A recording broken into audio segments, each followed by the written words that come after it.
Hey guys, welcome back to theclinicaltrialsguru.com. Again, that website address for you is theclinicaltrialsguru.com.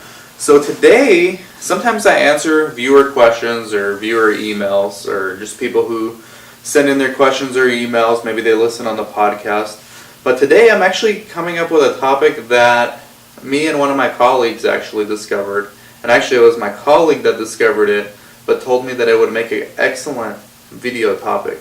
So, this one's going to be all about negotiating contracts and budgets for your clinical research companies out there. And I believe that the better sites get at negotiating budgets, the better it actually helps all of us in the industry, because sponsors won't be able to lowball offers anymore, and we'll have sites that are just more educated and better equipped to negotiate these budgets. It's just good for business, it's good for the industry, at least from the research clinic and research site level. So, the topic of this video is don't let sponsors screw you on your budgets. And what do I mean by this? Well, oftentimes the sponsors, when you're negotiating budgets, they understand that, number one, the person negotiating the budget probably hasn't seen the protocol. Number two, they know that the person negotiating the budget is under a lot of pressure to get the budget negotiated quickly. And number three, the sponsor themselves are trying to also get regulatory done simultaneously, because usually regulatory and contracts are negotiated simultaneously and by different people. Okay, so the PI might be pretty familiar with the protocol, although no one started the study yet, so it probably is safe to say that no one's truly comfortable with the protocol yet. Okay, so here's what I mean by don't let sponsors screw you.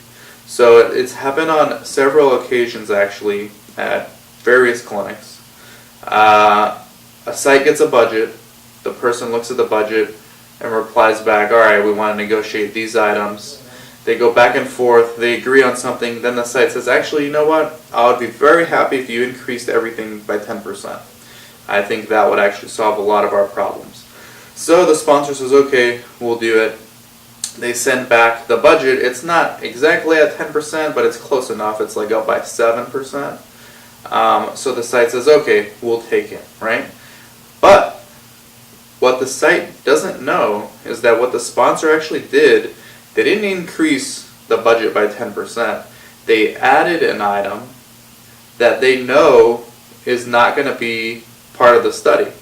So for example, in this trial, it's legally authorized representative stipend. So they added that to make it seem like we got an increase in our budget, but in reality, in the study, legally authorized representatives are not allowed, so we never actually get paid for this.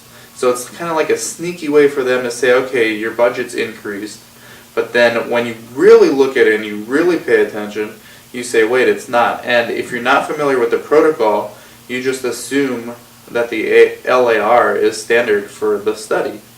So you're under the assumption that all your subjects are going to fall under this category, when in reality, 0 of your patients are actually going to fall under this category, because using an LAR is not allowed.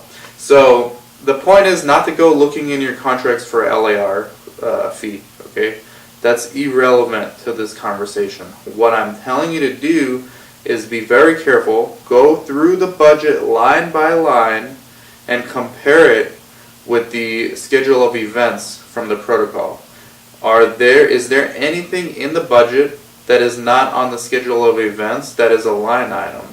Because that's probably just an inflated cost to make your budget seem bigger than it actually is. So at the end of the day, that's what we're talking about here, is getting a budget, agreeing on a budget that seems bigger than it's ever actually going to be, because that budget will never truly apply to your site, because that procedure or those procedures are never going to be implemented in the trial, and then you'll never see that money.